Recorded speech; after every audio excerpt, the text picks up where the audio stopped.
আমাদের কাছে ভালো লাগছে, কারণ আমরা তো সাপোর্ট মিলছি স্পেন, বুঝতে পারছি। না খেলায় আসলে ফাউল হবে, হারজিত থাকবে, ট্যাকেল হবে, কিছু ভুল হবে, ত্রুটি হবে, এগুলো মিলেই খেলা। তো আমি বলবো না ইন্টেনশনালি। আরে ভাই, এইটা তো আমি আগেই জানতাম ওরা জিতবে না। ফিফার সাপোর্ট আর টাইনা টুইনা 33-এ কত ভাই, টাইনা টুইনা 33-এ দুইবার পাস করলে পরের বার স্যাররা কি বলে জানো, আউট, ভালোভাবে পড়াশোনা করে আসবা, চিটিং চলবে না। আর একটা ভালো ব্যাপার হচ্ছে নেইমারকে হচ্ছে আইডল মনে করেন, লামিন ইয়ামাল নেইমারকে আইডল মনে করে। ভাই কথা বলতেছি ভাই, মেসেজ দিতে চাই যে মেসি আঙ্কেল, আপনার বয়স হয়েছে, আপনার বাচ্চাগুলো নিয়ে এবার রিটায়ার করেন। যেমন মেসি তো এখন ফুল ফ্যামিলি বাংলাদেশে থাকতেছে।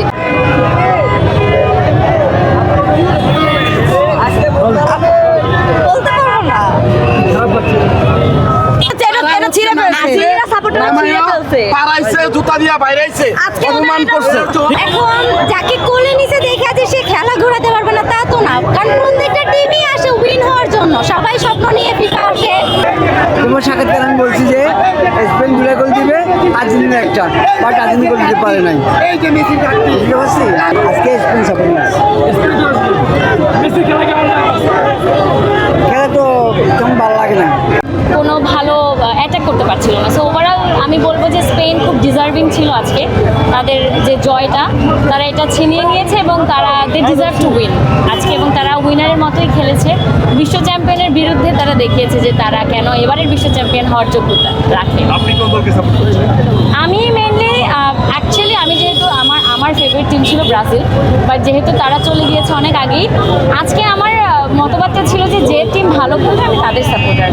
এবং আর্জেন্টিনা খেললে, যেমন লাস্ট সেমিফাইনালে আর্জেন্টিনা খুবই ভালো খেলেছে এবং আমি খুব খুশি হয়েছি ওদের খেলা দেখে, খুব ভালো লেগেছে। কিন্তু আজকে স্পেন খুব ভালো খেলেছে, আমি চেয়েছি যে এত ভালো খেলে পুরোটা ম্যাচ যেন তারা শেষে গিয়ে আশাহত না হয়, যেন তারাই জিতে এবং তারাই জিতেছে। আর্জেন্টিনা তো প্রত্যেকটা ম্যাচে দেখেছি আমরা শেষের দিকে কামব্যাক করেছে, এই ম্যাচেও কি সেরকমটা মনে হয়েছে কি?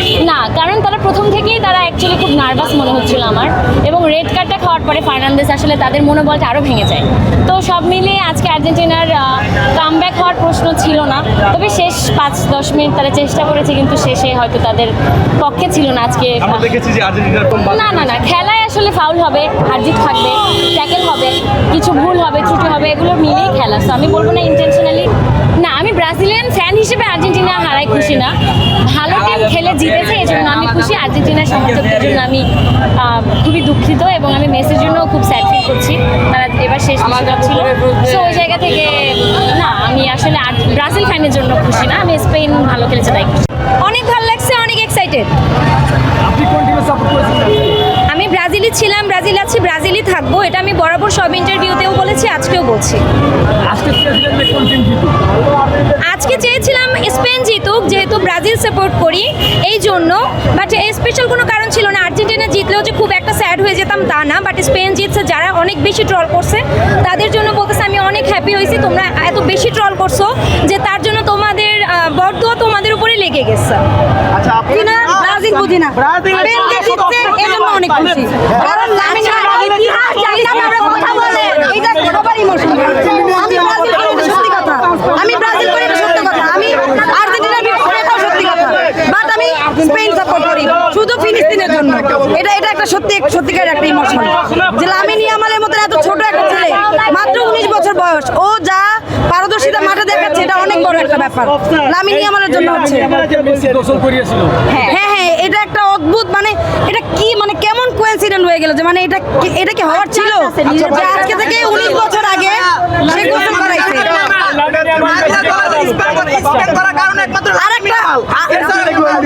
আরেকটা ভালো ব্যাপার হচ্ছে নেইমারকে হচ্ছে আইডল মনে করেন, লামিন ইয়ামাল নেইমারকে আইডল মনে করে। ভাই কথা বলতেছি ভাই, এটা ছিঁড়ে ফেলছে, পারাইছে, জুতা দিয়া বাইরেছে, অপমান করছে। সেই বলটা আজকে পাইছি, আজকে ফাইনাল খেলায় পাইছি। ব্রাজিলের সমর্থকরা যদি এরকম অভদ্র হইতো তাহলে আজকে আর্জেন্টিনা পতাকাটা থাকতো না, এখানেই সবথেকে বড় প্রমাণ। কিন্তু আর্জেন্টিনার সমর্থক কত অভদ্র, একটা দেশের পতাকা নামায়া পারাইছে, জুতা দিয়া বাইরেছে, কত অভদ্র হলে সে কাজটা করতে পারে। আর্জেন্টিনা ইসরায়েলকে আবার ইসরায়েলের পতাকা উড়ায়, সেম কাজটা আর্জেন্টিনাও করছে, ইংল্যান্ডের পতাকা হচ্ছে এরকম পুরাইছে, কালকে আর্জেন্টিনাও ইংল্যান্ডের পতাকাও এরকম পুরাইছে। আপনারা যেরকম শেষ রাতে দেন, আমরা শেষ রাতে আপনাদেরকে বুঝ করে দিলাম, এটাই। ভাই এইটা তো আমি আগেই জানতাম ওরা জিতবে না। ফিফার সাপোর্ট আর টাইনা টুইনা 33-এ কত ভাই, টাইনা টুইনা 33-এ দুইবার পাস করলে পরের বার স্যাররা কি বলে জানো, আউট, ভালোভাবে পড়াশোনা করে আসবা, চিটিং চলবে না। সো আমি বলতে চাই, আর আমি বেসিক্যালি আর্জেন্টিনাকে একটা দিতে চাই, মেসেজ দিতে চাই যে মেসি আঙ্কেল আপনার বয়স হয়েছে, আপনার বাচ্চাগুলো নিয়ে এবার রিটায়ার করেন। যেমন মেসির তো এখন ফুল ফ্যামিলি বাংলাদেশে থাকতেছে, তার বউ আছে, তার বাচ্চা আছে, তো তার তো ফ্যামিলি আছে না, এটা বলতেছে তার ফ্যামিলি নিয়ে সে এখন রিটায়ার্ড নিক। তার বয়স হয়েছে যথেষ্ট পরিমাণে, রিটায়ার্ডের বয়স হয়ে গেছে। বারবার রিটায়ার্ড নিবে বলে বলে আবার যে কামব্যাক করে, এবার সত্যিই তার বয়স হয়েছে। তাকে আঙুল দিয়ে দেখাইছে যে মিয়া নাটক করার আর দরকার নাই। আর আমার মনে হয় কি জানো, যে ওরা বলেন আমাদের টাকা আছে, ঠিক আছে, আমাদের টাকা আছে, এর জন্য আমরা ফিফা কিনে না। আমার মনে হয় ওদের টাকা শেষ হয়ে গেছে। আর বললেন কি যে 22-এ তারা কাপ নিছে, পেনাল্টিতে নিছে। আর এটা হচ্ছে কি ওরা নিজেরাও জানতো না, ওই যে বলে না জ্বরে বাগমার ফকিরের কেরামতি পারে, তো ওরা তো এটা অ্যাক্সিডেন্টলি কাপ নিছে ভাই। এই টাকা যদি নিতে পারতো, এইটার বলে কাপ, এইটার বলে খেলা, ফুটবল খেলতে হবে, নাটক ব্যাখ্যা বের করতাম না। কারণ ব্যাখ্যা বের করার আগে তারা যে সম্মানীয় ভদ্র, তাদের যে সমর্থকরা আছে, আমাকে সাবান ছাড়া এমনিতে আগেও ধুইছে আর এখনো ধুয়ে দিত, বাঁচাইছে। এই কন্ট্রোভার্সি থেকে আমি বেঁচে যাব। আসল কথা বলতে কি আমি অনেক ট্রোলের শিকার হয়েছি, বাট আমরা হারলো ব্রাজিল, জিতলো ব্রাজিল। ভাই আরেকটা কথা বুঝেন, আমরা ঠকে গেছি, আমাদের নিয়ে কোনো কন্ট্রোভার্সি নাই। শুধু তারাই আমাদের মনে করেন, এই যে মনে করেন স্পেন আছে, ফ্রান্স আছে, ইংল্যান্ড আছে, কই তারা তো আমাদের ট্রোল করে না, কিন্তু তারা করে কেন? কারণ তারা জানে তাদের লেভেল কতটুকু। আমি ওটা বলছিলাম না যে মানে এখন যদি আর্জেন্টিনা বিশ্বকাপ জিতে যেত, তাহলে তো এই হলুদ সেটা পরে চলাফেরা করাটা একটু টাফ হইতো। তাহলে চিন্তা করেন যে ওরা কতটা খারাপ ভাই, কুকুরের মতো ঘেউ ঘেউ করতেই থাকে। তো এখন কুকুরকে একটা সুন্দর একটা বিস্কিট দিছে স্পেন, ওই বিস্কিটটা খেয়ে আগামী 30 সাল পর্যন্ত তারা শান্ত থাকবে, আমি আশাবাদী। সবচেয়ে আতঙ্কে ছিলেন কেউ ট্রোল করে না, শুধু আর্জেন্টিনা বাদে, কারণ আর্জেন্টিনা তো জানে ওদের যোগ্যতাই শুধু আতঙ্ক আমাদের ট্রোল করে, তাও আবার অন্যের অর্জন নিয়ে। ও এই যে 3 পিস বলে এটা আমাদের অর্জন, বাট ওরা 7 আপ বলে এটা অন্য কারোর অর্জন। তোমার কেন চলে, আমাদের কেমন লেগেছিল যখন তোমরা নরওয়ের আব্বা বলেছিলে, তোমার কেন জলে রে বন্ধু, তোমার কেন জলে। আমরা এমন দল আমরা হেরে গেছি, আমাদের নিয়ে কোনো কন্ট্রোভার্সি নাই। ওরা এমন দল, ওরা জিতলেও কন্ট্রোভার্সি, হারলেও কন্ট্রোভার্সি, মানে চোর। এই বিশ্বকাপের পরে এবার দেখা যাবে বাংলাদেশে যেহেতু ল্যাটিন ফ্যান বেশি, ইউরোপের তুলনায় ল্যাটিন ফ্যান যেহেতু বেশি, আমরা চাই ল্যাটিন 2 টিমের একটা খেলা হোক। এটা দ্বারাই প্রমাণ হয়ে যাবে যে আর্জেন্টিনা বেস্ট, ব্রাজিল বেস্ট। এছাড়া কোনো তর্ক করার ওয়ে নাই। 2 ল্যাটিন টিমের একটা খেলা হয়ে যাক, ল্যাটিন টিমের খেলা হইলে আমরা বুঝতে পারবো কারা বেস্ট। আর ল্যাটিনদের সাথে যদি ইউরোপের তুলনা করেন, তাহলে ভাই ল্যাটিনরা অনেক পিছিয়ে আছে, আর্জেন্টিনা ব্রাজিল এরা অনেক পিছিয়ে আছে ইউরোপের তুলনায়। এই কথা বললে এই কথা অস্বীকার কেউ করতে পারবে না, ল্যাটিনরা অনেক পিছিয়ে আছে বর্তমানে। হ্যাঁ, আর্জেন্টিনার সবচেয়ে বড় ভুল ছিল যে তারা ছোট টিমের সাথে খেলছে। তারা যদি ভালো কোনো টিমের সাথে খেলতে পারতো, গ্রুপ পর্ব থেকে কোয়ার্টার ফাইনাল পর্যন্ত ভালো টিমের সাথে খেলতে পারতো, তাহলে আর্জেন্টিনা হয়তো এরকম দুর্দশা দেখতে পারতাম না। আর্জেন্টিনার খেলাটা একটু ভালো ডেভেলপ করতে পারতো, তাদের যে কোচ, ঠিক আছে, সে হয়তো আরও সুন্দরভাবে গুছায় তাদের টিমকে সংগঠিত করে আরও সুন্দরভাবে মাঠে নামাইতে পারতো। অ্যাটাকিং তারা শুধু ডিফেন্সিভ খেলছে, ডিফেন্স খেলতে গিয়ে তারা যে পরিমাণ ফাউল করছে, এটা বিশ্বে একদম নজিরবিহীন খেলা হয়েছে, যা ইউরোপ এবং ল্যাটিনদের মাঝে এরকম একটা খেলা হয়েছে। এর আগে আমরা দেখতাম ল্যাটিন খেলা হলে এরকম ফাউল হতো, বাট ইউরোপ আর ল্যাটিনদের মাঝে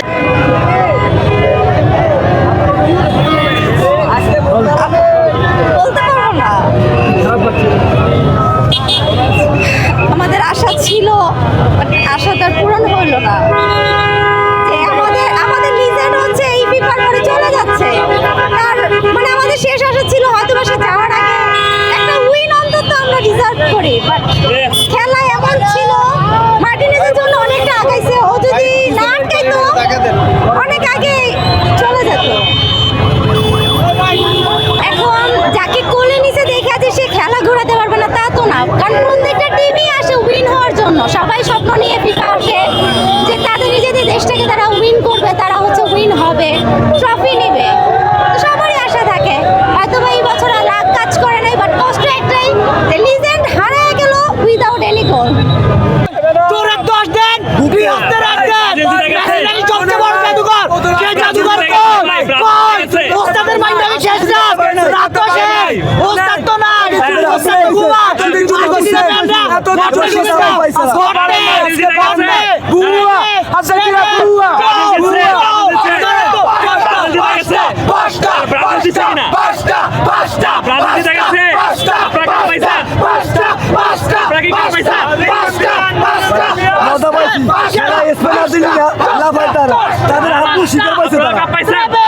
আমাদের কাছে ভালো লাগছে কারণ আমরা তো সাপোর্ট নিয়েছি স্পেন বুঝতে পারছি তোমার সাক্ষাৎকার আমি বলছি যে স্পেন 2 গোল দিবে আর্জেন্টিনা একটা বাট আর্জেন্টিনা গোল দিতে পারে নাই বুঝতে পারছি আজকে স্পেন সাপোর্ট নিয়েছি খেলা তো তেমন ভালো লাগে না তাদের পারফরমেন্স এত বাজে ছিল মানে মাত্র অন টার্গেট শুট তো 0 ছিল শুট মাত্র 2টা করছে হ্যাঁ 120 মিনিট খেলার মধ্যে মানে আর্জেন্টিনা যে ফাইনাল খেলা ডিজার্ভ করে এইটুকু ফিল করাইতে পারে না স্পেনের প্রতিপক্ষ হিসেবে অন্য কোনো দল বা ফ্রান্স ইংল্যান্ড বা এই টাইপের টিম থাকলে খেলাটা আরও মজা হইতো বা আরও রোমাঞ্চকর হইতো তো সেজন্য বলতে চাই আজকে ম্যাচটা উপভোগ করছি স্পেন জিতছে আমি চাইছি স্পেন জিতো কারণ ট্রফিটা ইউরোপে থাকুক কারণ আমি একজন জার্মান সাপোর্টার সেই হিসাবে আমি চেয়েছি যে ট্রফিটা ইউরোপে থাকুক কিন্তু স্পেনের সাথে অন্য কোনো প্রতিপক্ষ দল থাকলে আজকে ফাইনালটা আরও